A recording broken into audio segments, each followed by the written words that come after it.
Assalamualaikum warahmatullahi wabarakatuh.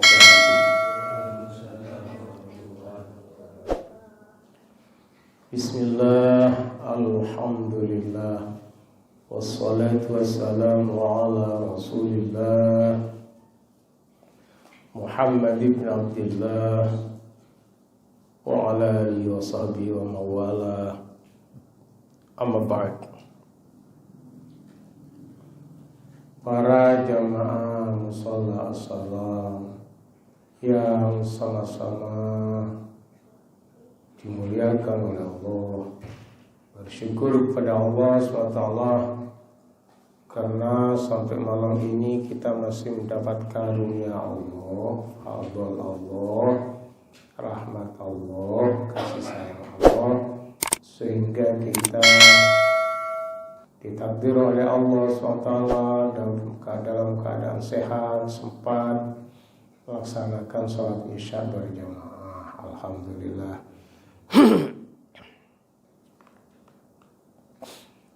Salawat salamnya Allah semoga senantiasa melimpah ke pangkuan junjungan kita Nabi besar Muhammad sallallahu alaihi wasallam, seluruh keluarga dan sahabat beliau serta para pengikut beliau sampai kiamat. Para jamaah sekalian, ada satu hadis yang menerangkan wa Ibnu Majah, diceritakan oleh sahabat Ibnu Majah, asra'ul khairi sawaban, paling cepatnya perbuatan baik, sawaban pahalanya. Jadi paling cepatnya pahala bagi orang berbuat baik adalah al-birru, yaitu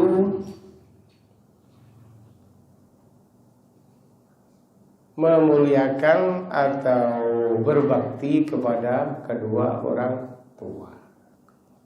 Ini paling cepat dicatat oleh Allah. Kalau sudah tiada gimana? Jangan lupa setiap baca Fatihah akhiri dengan Rabbighfirli wa liwalidayya amin, atau walil mu'minina amin. Itu cara berbakti kepada kedua orang tua, baik masih ada maupun sesudah tiada. Yang paling bagus lagi adalah ketika sujud terakhir, Allahumma gfirli dzunubi atau wali walidayya warhamhuma kama rabbayani shaghira. Sempatkan sekalipun satu kali pada waktu sujud terakhir. Apa itu sholat fardu, sholat sunnah, sholat apa saja, lebih-lebih sholat malam. Karena asra'ul khairi sawaban albir, paling cepatnya ditulis pahala kebaikan adalah yang pertama berbakti kepada kedua orang tua. Sedekah untuk bapak ibu boleh, jariyah ke masjid, niatkan kalau ada pahalanya untuk kedua orang. Masih ada, iya boleh.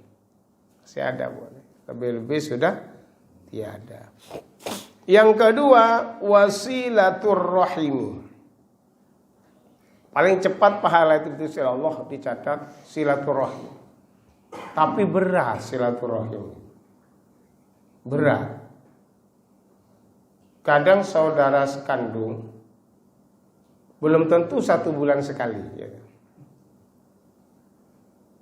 Belum tentu sebulan sekali. Ya setengah tahun, 1 semester. Itu penting. Utamanya mahram, ya. Mahram itu yang yang haram di nikah. saudara, Pak Le, Bule, paman, ya terus saudara mbah.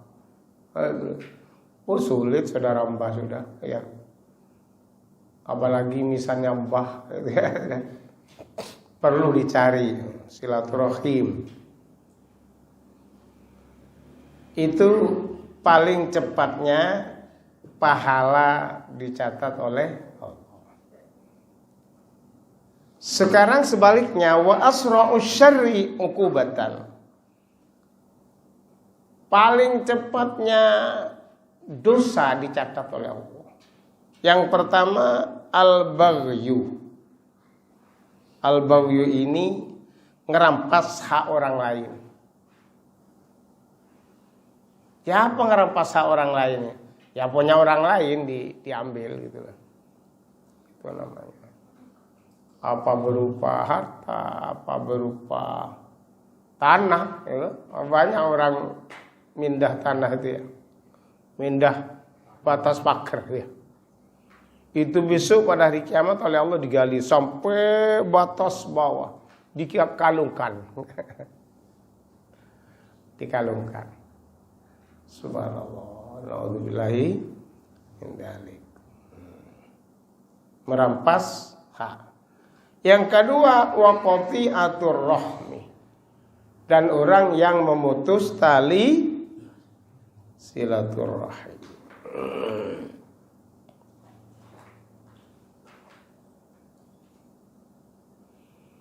Ini diriwayatkan lagi oleh Imam Tabrani wa Ibnu Hibban dan Ibnu Hibban an Abi Dzar dari sahabat Abu Dzar Al-Ghifari ya.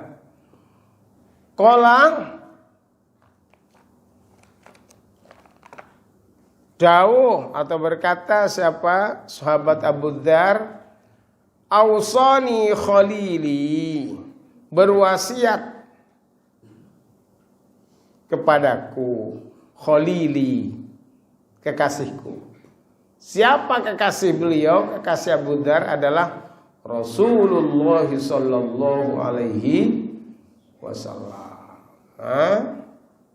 Wasiatnya bi khisalin, beberapa tingkah minal khair, dari kebaikan. Rasulullah berwasiat kepada Abu Dzar Al-Ghifari.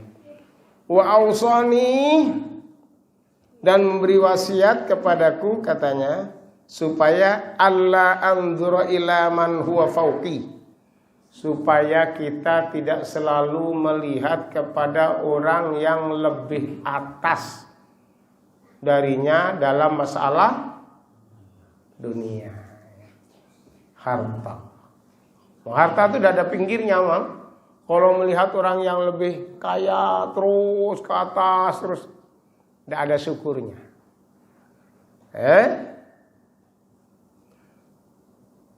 Wa an anzura ila man huwa duni.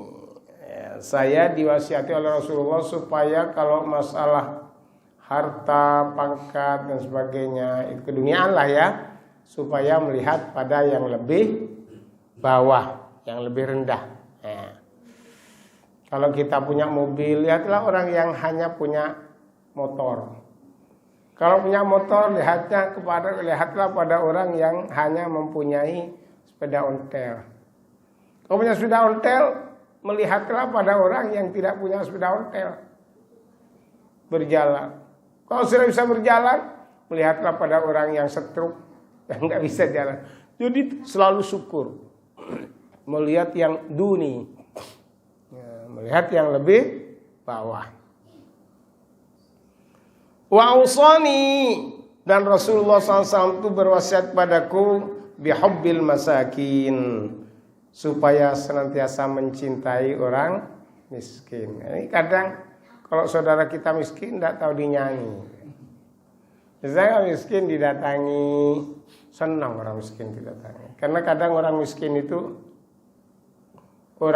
itu malu ya, bertamu pada orang yang lebih kaya, malu ya. Waddunnu minhum, dan juga harus kalau bisa itu mendekati mereka, mendekati orang-orang miskin. Wa ausani an asila rahimi, dan Rasulullah berwasiat supaya senantiasa berkunjung kepada saudara kerabat ya. Berkunjung ke kerabat dekat. Wa in adbarat maksudnya itu sekalipun saudara itu selalu membelakangi kita, artinya ya itu yang dimaksud dengan silaturahim, nyambung saudara itu karena dia tidak pernah datang ke kita. Nek cara anu ojo ngutangno gitu loh. Oh masih dinyangi, dah tahu nyang. Jangan gitu. Sekalipun tidak datang biar sudah. Tidak apa-apa. Malah lebih besar pahalanya orang yang memutus silaturahim didatangi ya. Sama dengan kita bersedekah pada orang yang medit. Itu bagus itu. Nek sedekah pada orang yang sama-sama loman itu biasa. Tapi sedekah pada yang medit itu bagus itu. Suatu saat sahabat itu matul ke Rasulullah. Dia bersedekah tepak kemaling gitu loh. Duh, saya salah ya Rasulullah. Kenapa? Sedekah tepak nang maling. Enggak salah kok. Mungkin nanti dengan diberi sedekah itu dia bisa berhenti. Malu. Sedekah lagi dia. Tepak orang medit, kaya medit. Wah, salah lagi saya Rasul. Kenapa? Saya sedekah pada orang kaya tapi medit. Oh enggak keliru, enggak salah. Betul itu. Dengan kamu sedekah barangkali dia terketuk hatinya, bisa loman juga. Jadi anu sing salah. Subhanallah. Wa in adbarat, sekalipun dia itu membelakangi kita atau tidak silaturahim pada kita. Wa ausani, dan Rasulullah SAW berwasiat kepadaku, kata Abu Dzar Al-Ghifari, alla akhafa fillah,